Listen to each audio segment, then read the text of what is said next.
Craughwell. Thank you, Minister Taoiseach, you're very welcome to the House. Thank you for your presentation so far. One of the things I want to bring up here, Taoiseach, is we keep talking about international law and the rules of war. And this really sort of throws me. For a country that spent 40 years at civil war in the north of our country, where international rules mean nothing, where terrorists are prepared to kill their own people, which is exactly what Hamas is willing to do. Hamas use human shields all of the time. So this is not some lovely game where we have a referee in the middle who says that's not on and that is on. This is a brutal, brutal war where the terrorists involved are prepared to kill all around them, Israelis, Palestinians, or anything else that gets in their way. They are totally and utterly uncaring with respect to the impact their actions can have on the general stability of the Middle East. So I think we've got to put things in context. I think we've got to step back from it a little and see exactly what's going on. I think you made the point yourself a little while ago, 1,500 of your people are brutally murdered on a Saturday. Are you to sit and do nothing? Don't get me wrong. I do not for one moment condone the cutting off of water, cutting off of food, cutting off of fuel in Gaza. I do not support the blanket bombing of Gaza. I recently relayed to the Israelis that, in my view, the attempt to wipe out Hamas is actually turned the Israeli Defence Forces into a recruiting sergeant for Hamas.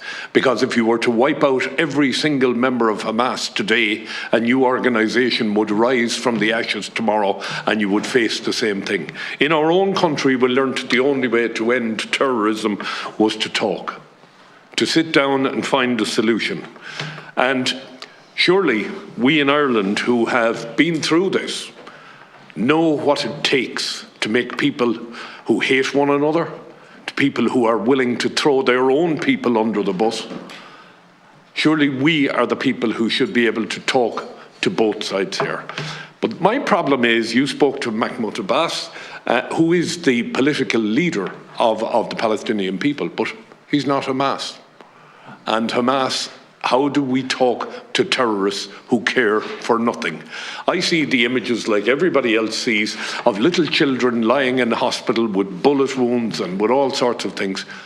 Let us not for one moment turn around and say this is all Israel's fault. Hamas brought this on their own people. I'm not saying the response from Israel is right. I'm saying Hamas brought this on their own people. You can talk about open prisons, you can talk about anything you want. At the end of the day, somebody somewhere sat in a room and planned what happened in a couple of weeks ago. That's exactly what happened. They planned it and they meant it to happen. So we've got to be realistic about it. We must try and get moderation on both sides. There's nothing else we can do. And if you want, the concern I have is we have been so quick to, I suppose, demonise Hamas and not recognise that it's a two-sided story, and it's a story that will not be resolved without a two-state solution. I want to move on to our own citizens in Gaza and our own citizens in Palestine. Just to concentrate on questions. Yes. On the aspect that he's now moving on to. Okay. So the fact that I have 5 or 6 more members. Question I have is with respect to the evacuation of our own citizens from Palestine, from that region. We're one of the wealthiest countries in Europe. Do you not think it's time that we had our own heavy lift capacity where we could go to any country in the world and evacuate our own citizens when they're in danger? I want to move on to the One China policy. I've constantly heard about the One China policy. Does anybody in government care about the constant threat that exists over the democratically elected country of Taiwan? Does anybody take notice of what's going on with China constantly buzzing Taiwan to see where they will, how they will respond? Next question. Sorry? sorry. Taiwan, yeah. We talk about one China policy. Taiwan is an democratically elected country, and China is constantly buzzing them to see what they'll do. At the end of the day, we either respect democracy or we don't. And if we respect democracy, we should recognise Taiwan. We should open an embassy office or a representation office like most other European countries have done in Taiwan. I'll move on. You mentioned the development assistance programme, 776 million. I'm wondering where all this money goes. I'm wondering what oversight there is of all the money that we're pumping into NGOs that might be used in the state if we needed it. I think it's time that we had a look at that. The final question, Taoiseach, from me today is our constitution is very clear. Article 13 of our constitution, 1311 states, no power or function conferred on the President by law shall be exercisable or performable by him save only on the advice of the government. President Higgins criticised Ursula von der Leyen and her, I think it might be phrased as her solo run with respect to Europe. Did he not do exactly the same thing, or did he engage with government before he made his statement, and did government approve it? If not, is he not in breach of the Constitution?